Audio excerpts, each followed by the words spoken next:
everybody, it's Maddie from the Nina. I miss you guys, hope you're doing well.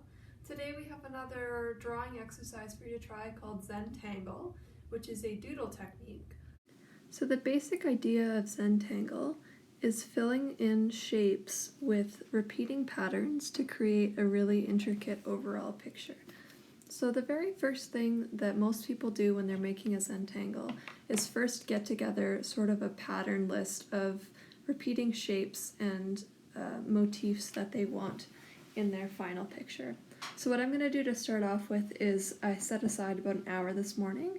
I made up a little section full of squares and I'm filling each square with a pattern that I can kind of think of off the top of my head or I've seen off the internet. So as I'm doing this, some are more complicated, some are more loose, some look like things, some don't. I'm keeping it pretty open. And I'm going to try and fill in as many of these squares as I can.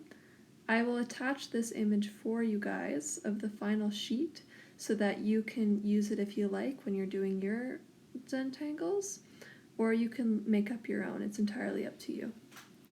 The best way to start, to begin with at least, is to just make 4 dots on paper. I'm going to do a little one so you can get an idea. And then you can join these dots together into like a square or a rectangle. Now you can do a straight line if you want to join your spots together.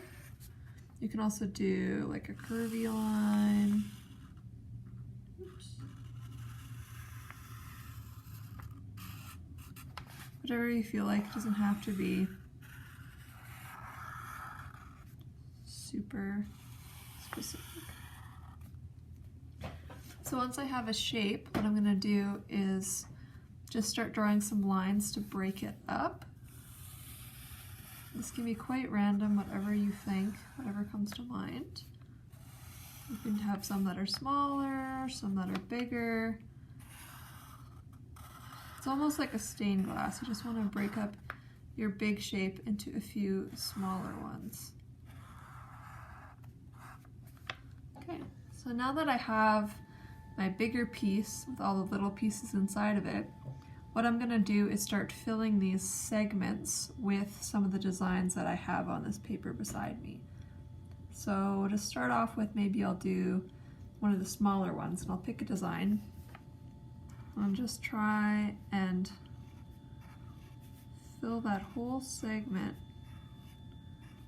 And once again, we're using a pen or a marker because this process is about kind of letting go and just relaxing. So you don't need to worry about erasing or making mistakes or having it be 100% perfect. This is more just about, taking a minute for yourself and just relaxing while doing a little kind of doodling exercise.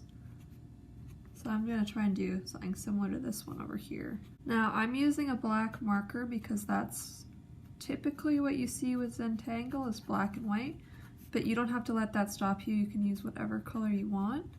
You can also color these in with markers once you've finished them, so it's kind of like making your own like coloring book type thing. And while I picked a sort of basic shape to fill in, you don't have to do that either. You could draw something a little bit more specific, like you could draw an object or an animal or just a more complicated shape. If you have a coloring book, you could also, instead of coloring it like normal, you could fill it in using your patterns instead, which is kind of cool. So I'm gonna just keep on working on this and fill it all out, and then I'll show you what the end result looks like. Here is my finished example to show you. This didn't take too long, maybe about 20 minutes. So as you can see, it's a really relaxing and meditative process. It's great for taking your mind off of everything that's been going on lately, or if you just need something to do while watching a movie or listening to some music. It's really nice. You can just kind of shut your brain off and just kind of doodle away. So give it a try, and please show us what you make on Instagram, and we will be back with another art challenge soon. Bye everybody.